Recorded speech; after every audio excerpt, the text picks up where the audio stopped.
Hello everyone, so I already covered this topic 2 times in the past, so I'm going to let my past self talk in the first few minutes of the video. But there were some strategies I missed from the past couple of years, so I'm going to say those in this video. Hello everybody, so in today's video I'm going to be teaching you how to get a lot of coins on my sea monsters.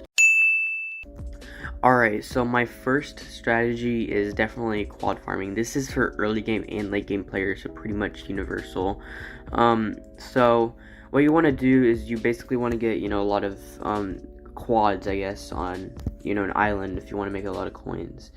Now, a way to figure out what quads actually are is you just go to the fork section if you have that, and it basically shows you it. I mean, I'm pretty sure you'd have this, but I don't know if everybody, I don't know, but yeah, again, if you're like an early / mid-game player, I really only recommend feeding them level 10 to 12, between that.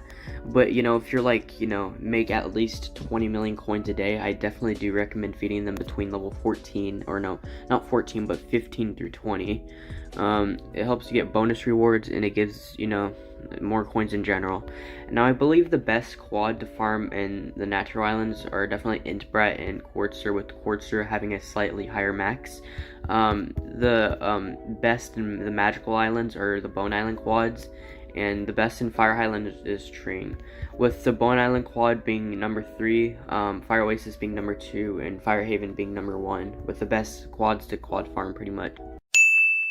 Okay, so my second strategy is Dipster farming. So a lot of you would be might be annoyed by Dipsters. You might not like Dipsters, but these are I mean, I agree with you too, but these are definitely not really bad things to coin farm. To take into consideration, these guys take 0 beds and only take up 1 tile space, which is pretty worth it to me. And I also recommend feeding them all to level 10, which if they are all level 10, the max should be about 10,800.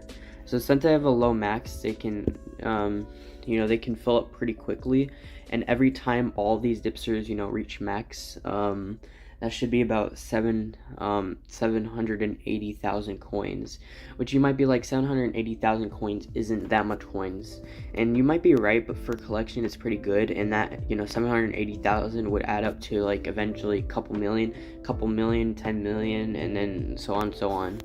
And having them on multiple islands are definitely useful too. Like, I'm not gonna do the math, but I believe these guys will give you like 10 million every collection if you have them on every island. The only downside to having a Dipster farm is definitely them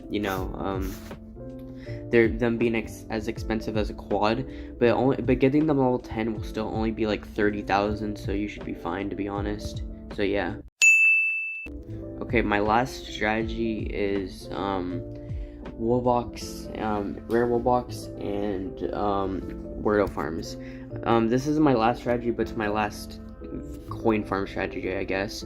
So rare wubbox and weirdos are actually the most efficient coin farmers in the game, with rare wubbox making at level 1 19 a minute for 1 bed per bed, pretty much at level 1, with the max of 54,000, while the weirdos, they aren't quite as good, but they're easier to get, with at level 1 16 a minute with 29,000 max. Now, I would definitely not really recommend getting that much rare wubboxes, because they take a lot of tiles, but weirdos are definitely I guess if you want more of them, easier quad farm, I guess, less tile space taken, if you want your island to look less crowded and have your coin farms be more efficient, because you can fit more of them in an island, I definitely do recommend these guys. But they're both very good monsters to farm, because they both make a lot of money and both the most efficient. I mean, I know we're all broke with relics. I mean, not really me at the moment. I'm not really broke with relics, but once Amber Island is done, we'll probably end up being richer in relics anyway, because we have a reliable relic source now. So after this, I believe the weirdo farms will probably become much more common. Now, this is another strategy which isn't really as as efficient or as good, and I went to Wubbin Island, and that's basically isn't farming. I know usually people do it for diamonds, but I guess theoretically you could get a lot of coins out of this, because Wubblins actually do make coins. So that's just, a little thing to note. And also, I believe, Celestial Island, it basically makes the same thing. By the way, if you're wondering why my Celestial Island looks like this, it's basically a template for, like, Celestial Farm, so yeah. Okay, this last strategy you may not understand, but I definitely do recommend baking if you want a lot of coins. This will help you with XP and coins. Now I know baking does cost coins, but with the food you get from baking, you can basically just put that back into your quads, your ethereals, your well boxes, whatever you're coin farming with. So baking definitely kind of does help with your coin farms, I guess.